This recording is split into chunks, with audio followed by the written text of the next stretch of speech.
నమస్తే అండి. This is Shekhar IAS study circle from Tirupati. I'm doctor C Rajasekhar. ఈరోజు జూన్ 9th.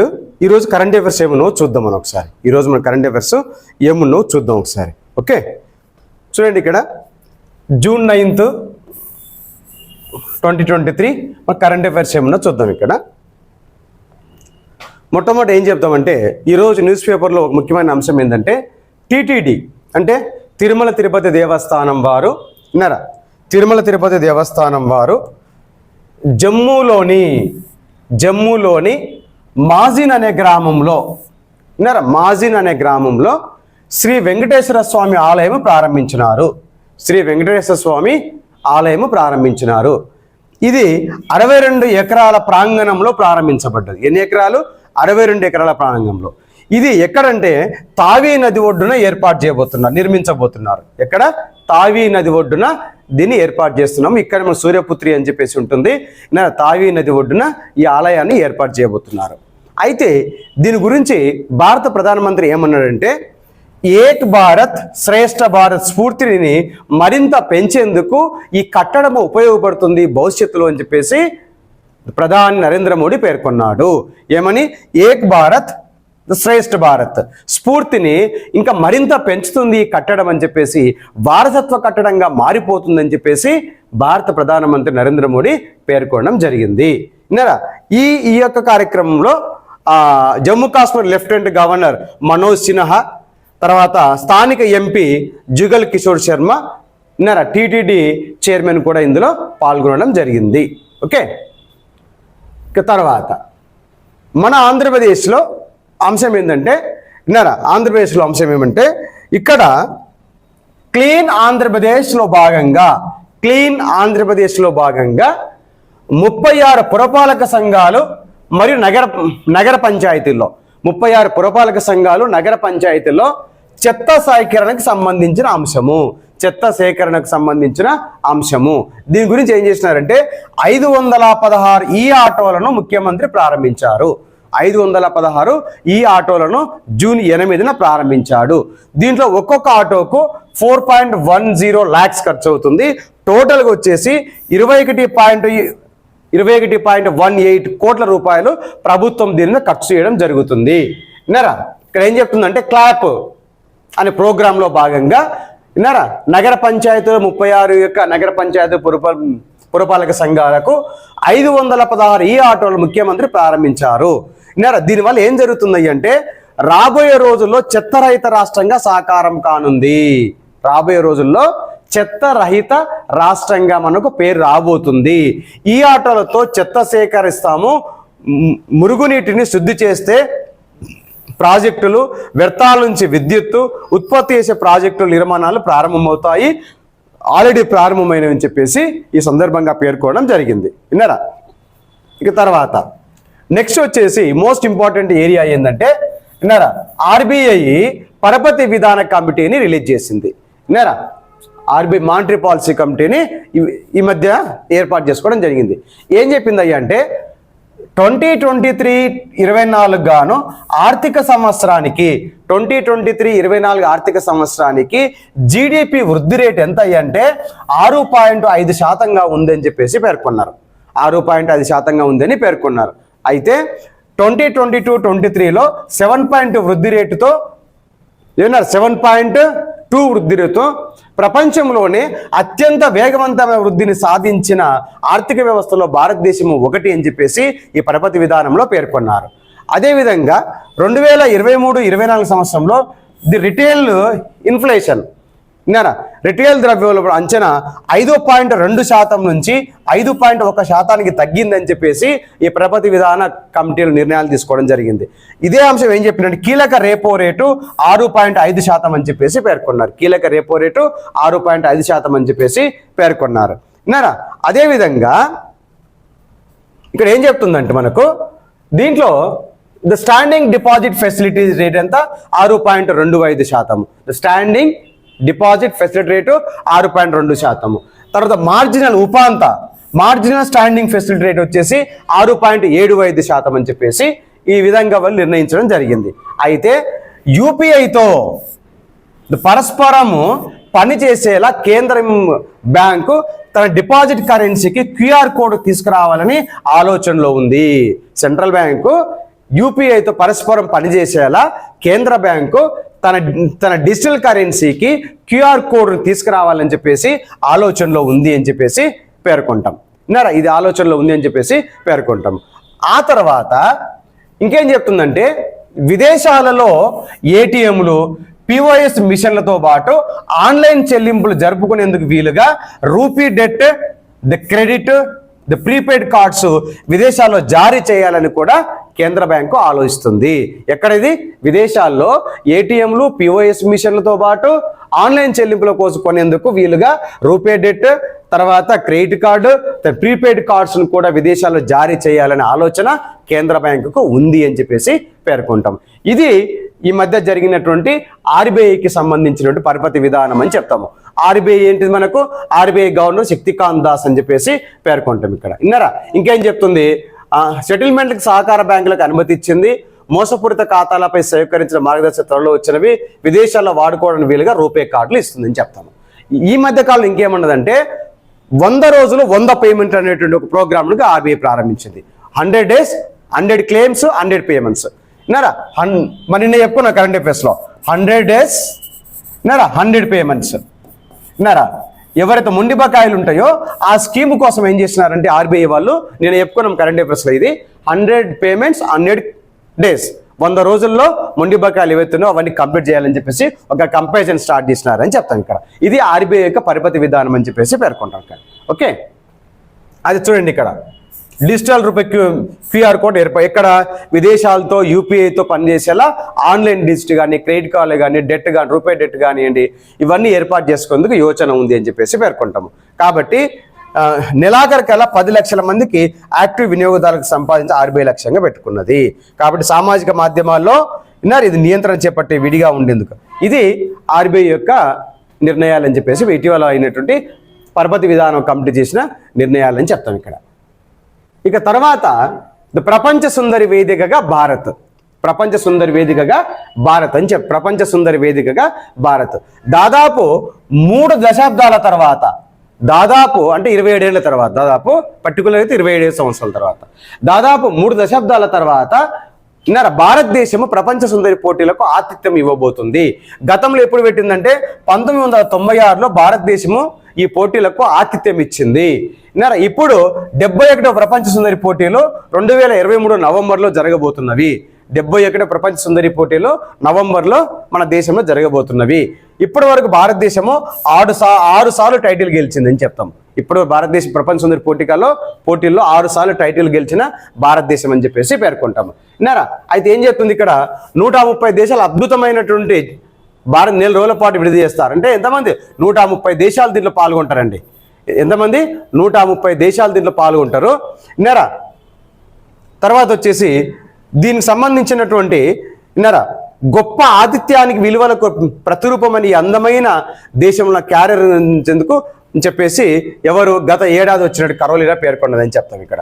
కాబట్టి ఏం చెప్తుందంటే ఇది మనకు దాదాపు 30 ఏళ్ల తర్వాత 3 దశాబ్దాల తర్వాత భారతదేశ ప్రపంచ సుందరి వేడుకలు జరగబోతున్నవి. అంటే దాదాపు కరెక్ట్ చెప్పాలంటే 27 సంవత్సరాల తర్వాత మళ్ళీ అవకాశం అని చెప్పేసి పేర్కొనవచ్చు. తర్వాత అయితే గతంలో ఢిల్లీతో మీడియాతో మాట్లాడుతున్న ప్రపంచ సుందరి 2020 కరోలినా బియోలావ్స్కీ, ఈమె ఇటీవల ఢిల్లీలో మీడియాతో మాట్లాడిందని చెప్పి. అయితే మిస్ వరల్డ్ సంస్థ చైర్మన్ అండ్ CEO ఎవరై అంటే, మిస్ వరల్డ్ సంస్థ చైర్మన్ CEO ఎవరంటే జూలియా మోర్లే. ఎవరు? జూలియా మోర్లే అని చెప్పి. ప్రపంచ మిస్ సంస్థ చైర్మన్ CEO ఎవరై అంటే జూలియా మోర్లే అని చెప్తాము. అయితే మనం ఏం చెప్పుకున్నాం ఇందాక, 6 సార్లు టైటిల్ సాధించిందని చెప్పుకున్నాం కదా. 6 సార్లు మరి ఎవరెవరికి వచ్చింది? 6 సార్లు టైటిల్ అనేది ఎవరెవరికి వచ్చిందో చూద్దాం మనం. 6 సార్లు మన భారతదేశానికి టైటిల్ గెలిచిందని చెప్తాం. ఎప్పుడు? 1966లో రీటా ఫరియాకు వచ్చింది, 1994లో ఐశ్వర్యరాయ్కి వచ్చింది, 1990లో డయానా హెడెన్కి వచ్చింది, 1999లో యుక్తాముఖికి వచ్చింది, 2000 సంవత్సరం ప్రియాంక చోప్రాకు వచ్చింది, 2017లో మనుషి చిల్లర్కు వచ్చింది, 2017లో మనుషి చిల్లర్కు రావడం జరిగింది అని చెప్తాం. ఇది ఇప్పటి వరకు మనకు 6 సార్లు మనకు ఈ ప్రపంచ సుందరి పోటీల్లో మనకు 6 సార్లు టైటిల్ రావడం జరిగింది అని చెప్పవచ్చు. ఓకే, ఇక తర్వాత డాటా సెంటర్లకు రాజబాట అని చెప్తాం. చూడండి, ఈ మధ్యకాలం డాటా సెంటర్లకు హైదరాబాద్ హబ్గా మారుతుందని చెప్తాం. విన్నారా? డాటా సెంటర్స్ హబ్గా మారుతున్న హైదరాబాదు నగరం అని చెప్తాం. ఎందుకంటే అమెజాన్ వెబ్ సర్వీస్ సంస్థ 20,000 కోట్లతో 3 డాటా సెంటర్లు హైదరాబాద్ నుంచి ప్రారంభించింది. విన్నారా? అమెజాన్ వెబ్ సర్వీస్ సంస్థ 20,000 కోట్ల రూపాయలతో 3 డాటా సెంటర్లను హైదరాబాద్ నుంచి ప్రారంభించింది. అదేవిధంగా మరో 3 మైక్రోసాఫ్ట్ కంపెనీలు కూడా హైదరాబాద్లో ప్రారంభించబోతున్నారు. వాటికి కావాల్సిన ఎంత డబ్బు ఖర్చు పెడుతున్నారు? 24,000 కోట్ల రూపాయలు ఖర్చు పెడుతున్నారు అని చెప్తాము. విన్నారా? కాబట్టి హైదరాబాద్ అనేది మనకు హబ్ సెంటర్గా మారుతుంది. విన్నారా? కాబట్టి మైక్రోసాఫ్ట్ సంస్థ కానీ అమెజాన్ కానీ హైదరాబాద్ ఎంచుకొని కార్యకలాపాలు చేయబడుతున్నాయని చెప్తాను ఇక్కడ. విన్నారా? అయితే ఇక నెక్స్ట్ వచ్చేసి దీర్ఘకాలిక కోవిడ్తో క్యాన్సర్కు మించి ఇబ్బందులు అని చెప్తాడు. విన్నారా? ఎక్కడ దీర్ఘకాలిక కోవిడ్తో క్యాన్సర్కి మించి ప్రజలు ఎక్కువగా ఇబ్బందులు పడుతున్నారని చెప్పేసి ఒక తాజా అధ్యయనం వెల్లడించింది. ఏం చెప్తుంది అంటే తాజా అధ్యయనము, విన్నారా? కోవిడ్ బాధితులు ఆరోగ్యంతో చాలా మార్పులు వచ్చినవి. కోవిడ్ వచ్చిన వాళ్ళు ఎవరైతే ఉన్నారో విన్నారా, వాళ్ళకి ఆరోగ్యంలో చాలా మార్పులు వస్తున్నవి అని చెప్పి పేర్కొంటాము. ముఖ్యంగా ఏం సమస్యలు వస్తున్నాయంటే శ్వాస సంబంధిత సమస్యలతో బాధపడుతున్నారు. విన్నారా? అని ఎవరు చెప్పినారు? National institute of health care research centre వాళ్ళు పేర్కొన్నారు. National institute of health care research వాళ్ళు ఈ తాజా అధ్యయనంలో పేర్కొన్నారు. అయితే దీంట్లో అధ్యయనం చేస్తే దీంట్లో 75% మహిళలు దీంట్లో పాల్గొన్నారని చెప్తాము. ఒక అధ్యయనం చేస్తే 71% మహిళలే వీటి గురించి కోవిడ్ సమస్యల గురించి పేర్కొన్నారని చెప్పేసి పేర్కొనడం జరిగింది. విన్నారా?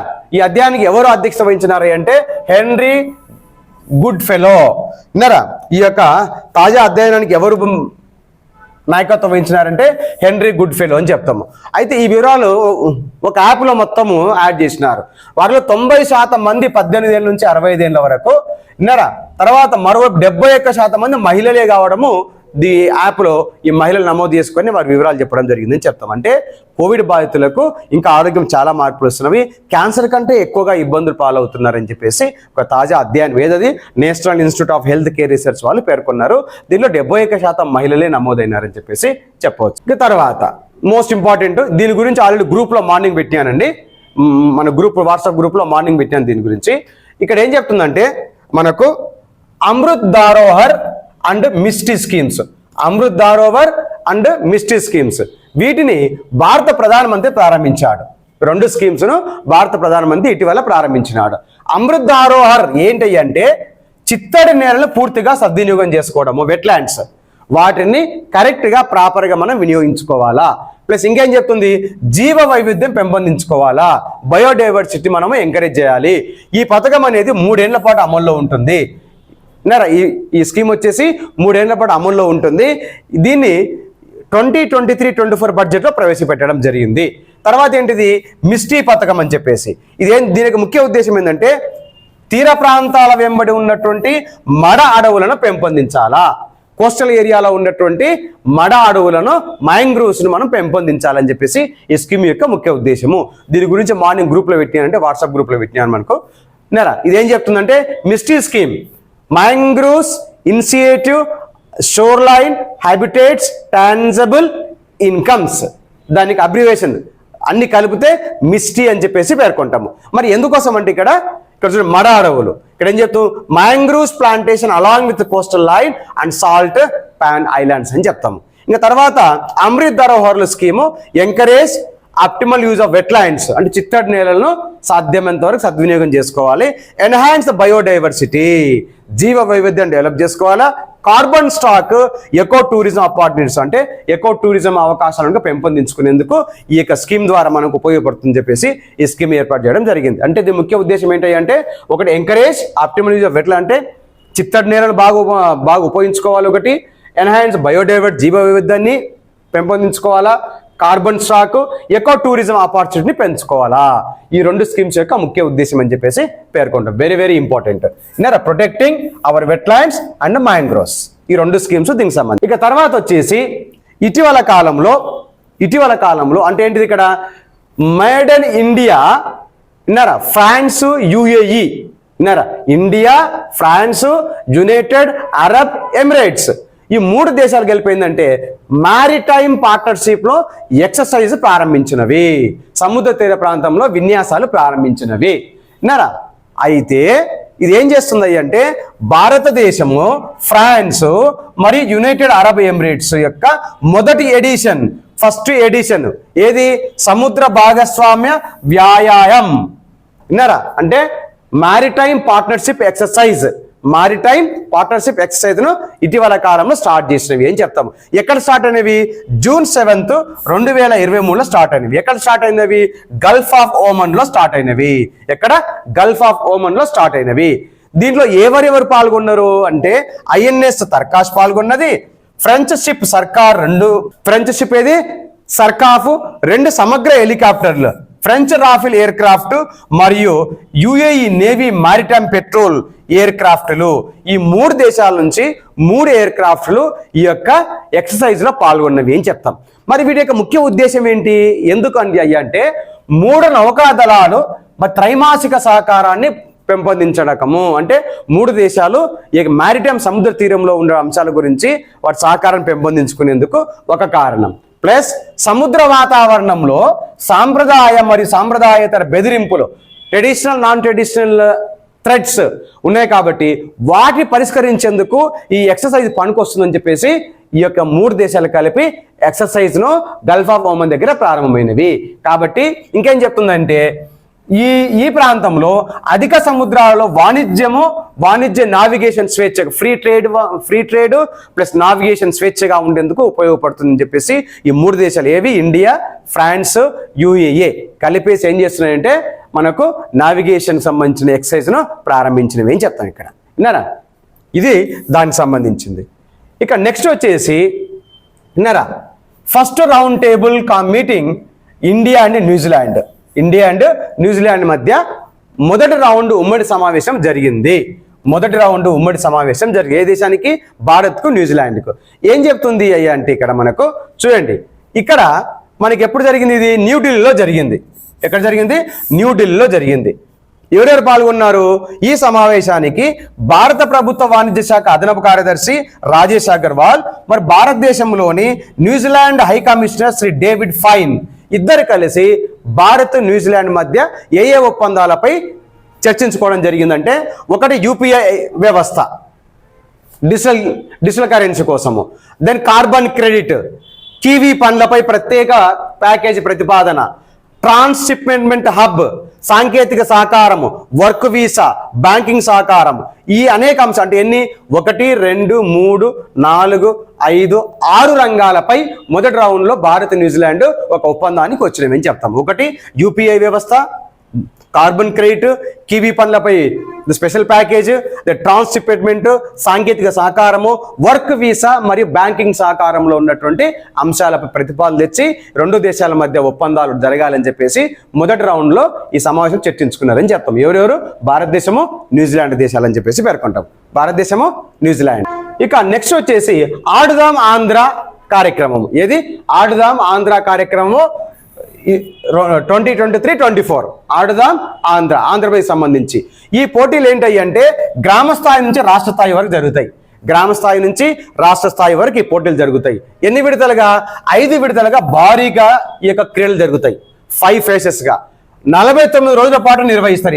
ఈ యొక్క గేమ్స్ ను 49 రోజుల పాటు నిర్వహిస్తారు. ఈ యొక్క గేమ్స్ ఎన్ని రోజుల పాటు నిర్వహిస్తారంటే 49 రోజుల పాటు నిర్వహిస్తారండి. 49 రోజుల పాటు నిర్వహిస్తారు. దీనిలో ప్రధాన పోటీలు ఏవై అంటే, మెయిన్ గా ఉన్న పోటీలు ఏమంటే, ఒకటి cricket, badminton, volleyball, kabaddi, kho kho. ఎన్ని అండి? 5 గేమ్ ప్రధానంగా వీటిలో ఉంటాయి అని చెప్తాం. ఇవి కంపల్సరీ ఉంటాయి. తర్వాత యోగా, మెడిటేషన్ అలాంటి గేమ్లు, ఇతరత్ర గేమ్లన్నీ కూడా దీనిలో పాల్గొంటాయి. మరి ఎందుకు ఆడుదాం ఆంధ్ర ప్రోగ్రామ్ యాక్టివిటీస్ గేమ్స్ ఎందుకు ఆంధ్రప్రదేశ్లో అంటే, ఒకటి ప్రతిభావంతులైనటువంటి క్రీడాకారులను గుర్తించడము, 2 ఆరోగ్యకరమైన జీవనశైలిపై యువతకు అవగాహన కల్పించడము. ఈ 2 ఉద్దేశాల కోసము ఆడుదాం ఆంధ్ర 2023-24 అనే గేమ్స్ ను ఈ మధ్య కాలంలో ప్రారంభించినారు. తర్వాత మరి ఎవరు పాల్గొంటుందంటే 17 సంవత్సరాల పైబడిన క్రీడాకారులను గుర్తించి వారిలో ఉన్న ప్రతిభను వెలికి తీయడమే దీని యొక్క ముఖ్య ఉద్దేశము. అబౌవ్ 17 years ఎవరైతే ఉన్నారో పైబడిన క్రీడాకారులను గుర్తించి వారిలో ఉన్న టాలెంట్ని వెలికి తీయడమే ఆడుదాం ఆంధ్ర ప్రోగ్రామ్ యొక్క ముఖ్య ఉద్దేశం అని చెప్తాం. మరి దీని చైర్మన్ ఎవరయ్యంటే గవర్నమెంట్ సిఏ చీఫ్ సెక్రటరీ దీనికి చైర్మన్గా ఉంటాడు, ప్లస్ 13 మంది సభ్యులుగా ఉంటారని చెప్పేసి పేర్కొంటాం. 13 మంది సభ్యులుగా ఉంటారు. ఇక తర్వాత ఇంకేం చెప్తుందంటే అంతర్జాతీయ ఆర్కైవ్స్ డే విన్నారా ఎప్పుడు జూన్ 9ని ఏమని పిలుస్తారంటే విన్నారా జూన్ 9 ఏమని పిలుస్తారంటే ఇంటర్నేషనల్ ఆర్కైవ్స్ డేగా పిలుస్తారు. జూన్ 9 ఏమని పిలుస్తాము? ఇంటర్నేషనల్ ఆర్కైవ్స్ డేగా పిలుస్తాము. కాబట్టి సందర్భంగా నేషనల్ ఆర్కైవ్స్ ఆఫ్ ఇండియా విన్నారా ఏముంటుంది? హమారీ భాష హమారీ విరాసత్, హమారీ భాష హమారీ విరాసత్ అనే స్లోగన్ తోటి ఏం చేస్తున్నారు? ఢిల్లీలో దీని మీద ఉత్సవాలు చేస్తున్నారు అని చెప్తాము. అయితే జూన్ 9ని ఏమని పిలుస్తారంటే ఇంటర్నేషనల్ ఆర్కైవ్స్ డేగా సెలబ్రేట్ చేస్తారు. విన్నారా దీన్ని ఏం చేస్తున్నారంటే ఒక ఎగ్జిబిషన్ ఏర్పాటు చేస్తారు.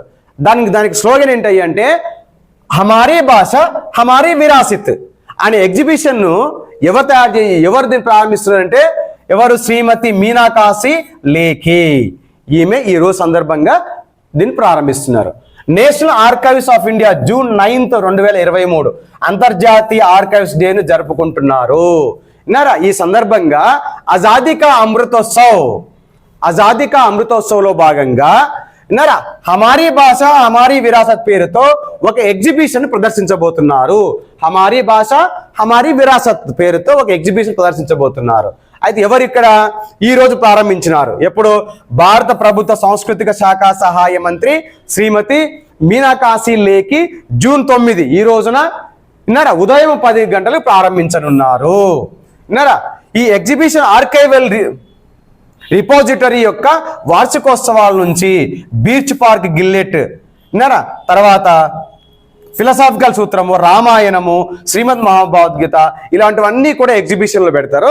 ప్లస్ ప్రభుత్వం నుంచి అధికారిక ఫైళ్ళు, నిషేధించబడిన సాహిత్యం నుంచి అసలైన మాన్యుస్క్రిప్ట్ ఎంపిక ప్రదర్శన అనేక రకాలుగా తత్వవేత్తం కానీ యాన్సెంట్ ఉన్నా కానీ అనేక అంశాలు తీసుకొచ్చి ఎగ్జిబిషన్ ప్రదర్శించబోతున్నారు. కాబట్టి వలస పాలన, ప్రముఖ వ్యక్తుల ప్రైవేటు మాన్యుస్క్రిప్ట్స్, అలాగే ఎన్ఈఐ లైబ్రరీలో ఉన్న అరుదైన పుస్తకాల యొక్క గొప్ప సేకరణ కూడా ఈ ఎగ్జిబిషన్లో పెట్టబోతున్నారు. ఈ ఎగ్జిబిషన్ ఏం పేరిట? హమారీ భాష హమారీ విరాసత్ అని పేరుతో ఒక ఎగ్జిబిషన్ నిర్వహించబోతున్నారు ఢిల్లీలో అని చెప్తాను. ఇక్కడ ఈరోజు ఏం డే? ఇంటర్నేషనల్ ఆర్కైవ్స్ డే సందర్భంగా దీన్ని ఏర్పాటు చేస్తున్నారు. ఓకే, ఇక తర్వాత వచ్చేసి విన్నారా డెనిస్ ఫ్రాన్సిస్ ఎవరు? Dennis Francis elected 78th UNGA president. What is UNGA? United nations general assembly. United nations general assembly ప్రెసిడెంట్గా ఎన్నికయ్యాడు. విన్నారా యునైటెడ్ నేషన్స్ జనరల్ అసెంబ్లీ ప్రెసిడెంట్గా ఎన్నికయ్యాడు. ఎన్నో వాడితను? 78వ ప్రెసిడెంట్ అని చెప్పేసి పేర్కొంటాం. చూడండి ఎవరైనా Trinidad the tobacco ambassador to United nations Denis Francis was elected 78th president of United nations general assembly. అయ్యా ఈ దేశాలకు ఉన్నటువంటి రాయబారి విన్నారా ట్రినిడాడు టొబాగో దేశాలకు ఉన్న రాయబారి విన్నారా యుఎన్ఓలో ఉన్నటువంటి జనరల్ అసెంబ్లీకి 78వ అధ్యక్షుడిగా ఎన్నికయ్యాడు. ఎవరు? Dennis Francis. Then he will succeed Csaba Korosi. ఈయన హంగేరీకి చెందినటువంటి ఇతడు ఇప్పుడున్నాడు. ఈయన ప్లేస్ లో ఇతను డెనిస్ ఫ్రాన్సిస్ వస్తున్నాడు. Will take charge president UNGA at the beginning of the 78th session of the September 2023. ఇతను ఎప్పుడు చార్జ్ తీసుకోబోతున్నాడు? సెప్టెంబర్ 2023లో ఇతను UN జనరల్ అసెంబ్లీకి అధ్యక్షుడిగా 78వ అధ్యక్షుడిగా చార్జ్ తీసుకోబోతున్నాడు. The 70th session UN general assembly will open 12th September 2023. 12th September 2023లో ఈ ఇనాగ్రేషన్ స్టార్ట్ అవుతుంది. The first day of the high level general debate will be 25th September 2023. High లెవెల్గా ఉన్నటువంటి ఉన్నత స్థాయిలో జనరల్ డిబేట్ ఎప్పుడు start అవుతుంది? 25th September 2023లో start అవుతుంది. అంటే ఏం చెప్తామంటే విన్నారా ట్రినిడాడ్ టొబాగోకు రాయబారిగా ఉన్న వ్యక్తి UN జనరల్ అసెంబ్లీకి 78వ ప్రెసిడెంట్గా డెనిస్ ఫ్రాన్సిస్ ఎన్నికయ్యాడు. తర్వాత సాబా కొరసై స్థానంలో ఇతను రాబోతున్నాడు. సెప్టెంబర్లో ఇతను ఛార్జ్ తీసుకుంటున్నాడు అని చెప్తాము. సరే ఇక్కడ చూద్దాం ఏం చెప్తాము about UNGA United nation general assembly గురించి. ఏంటంటే ఫౌండెడ్ ఇన్ 1945. దీని ఎప్పుడైతే UNGA ఎప్పుడు ఏర్పడ్డది? యునైటెడ్ నేషన్ జనరల్ అసెంబ్లీ ఎప్పుడు ఏర్పడ్డది? 1945లో ఏర్పడ్డది. దీనికి హెడ్ క్వార్టర్ ఎక్కడ? న్యూయార్క్. ఎక్కడ ఉంది? యునైటెడ్ స్టేట్స్ ఆఫ్ అమెరికాలో ఉంది. It is one of the 6 principal organs of the United Nations. ఐక్యరాజ్య సమితితో ఉన్నటువంటి 6 ఆర్గాన్లో ఒక ప్రధానమైనటువంటి ఆర్గాన్ అని చెప్పేసి పేర్కొంటాము. as the main deliberative policy making and representative organ of the UN అని చెప్తాం. UN నుంచి అనేక రకాలుగా ఉన్నటువంటి డెలిబరేటివ్ పాలసీ మేకింగ్ విధాన ఫార్ములా డెసిషన్ మేకింగ్ లో ఒక భాగం అని పేర్కొంటాము. Then what about Trinidad and Tobago? The president Christine Kangaloo, capital ఏంటి? Port of Spain, currency Trinidad and Tobago dollar. ఎందుకు? ఈయన మొదట ఏం చేసి రాయబారిగా ఉన్నాడు దేనికి? ట్రినిడాడ్ అండ్ టొబాకోకో. అక్కడి నుంచి యునైటెడ్ నేషన్ జనరల్ అసెంబ్లీకి 78వ ప్రెసిడెంట్గా ఎన్నికయ్యాడని చెప్తాను ఇక్కడ. కాబట్టి ఇది టొబాకో గురించి. ఇది మనకు యుఎన్జిఐ, యునైటెడ్ నేషన్ జనరల్ అసెంబ్లీ గురించి 45లో ఏర్పడ్డది. New York head quarter. 6 ప్రధానమైన సూత్రాలలో ఇది ఒక భాగం అని చెప్పేసి, యుఎన్ఓలో భాగం అని చెప్పేసి.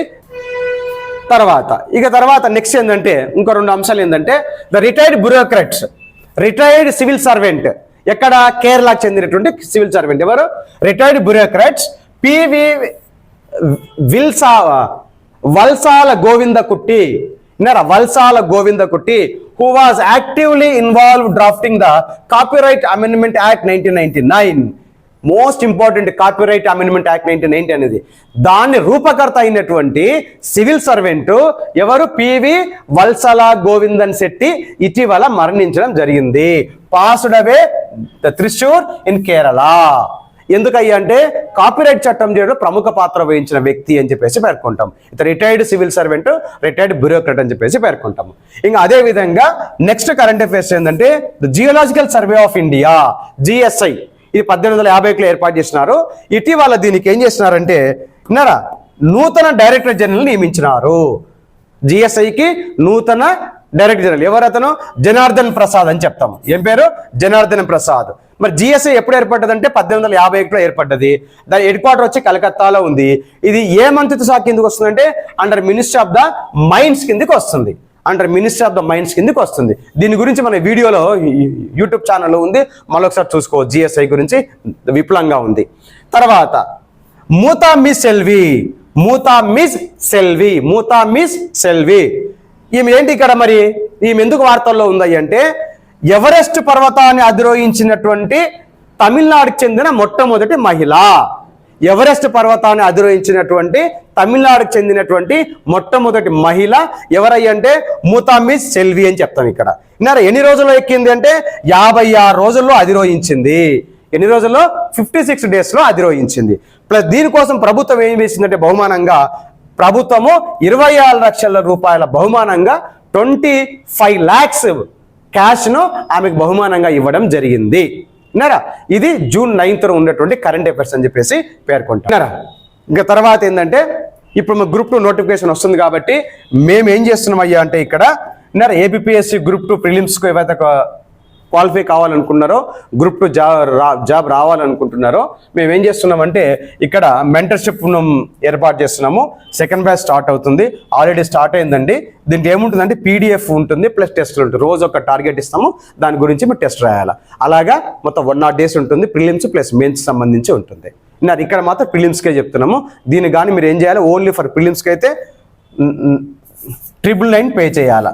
ఈ నెంబర్కు పే చేస్తే మీకు డైలీ 108 days రోజు టార్గెట్ ఇస్తాము, దాని మీద టెస్ట్ పెడతాము. It is very very easy. చదువుకోవడానికి ఈజీగా ఉంటుంది. ఖచ్చితంగా నువ్వు 100% గ్రూప్ 2 జాబ్ కొట్టగలదు, ప్రిలిమ్స్ క్వాలిఫై అవుతావు. ఓకే, సో మీకు ఈ వీడియో నచ్చితే లైక్ చేయండి, సబ్స్క్రైబ్ చేయడం మర్చిపోకండి, మీ మిత్రులకు షేర్ చేయండి. ప్లస్ ఇంకొకటి ఏంటంటే ఈ గ్రూప్ 2కు prelims and mains batch Monday రోజు స్టార్ట్ అవుతుందండి. మండే రోజు 12th రోజు స్టార్ట్ అవుతుంది. ఇంట్రెస్ట్ ఉన్న వాళ్ళు కాంటాక్ట్ చేయండి. సండే అయితే డెమో ఉంటుంది, ఫ్రీ డెమో ఉంటుంది, మీరు అటెండ్ కావచ్చు. థ్యాంక్ యూ అండి. Thank you very much.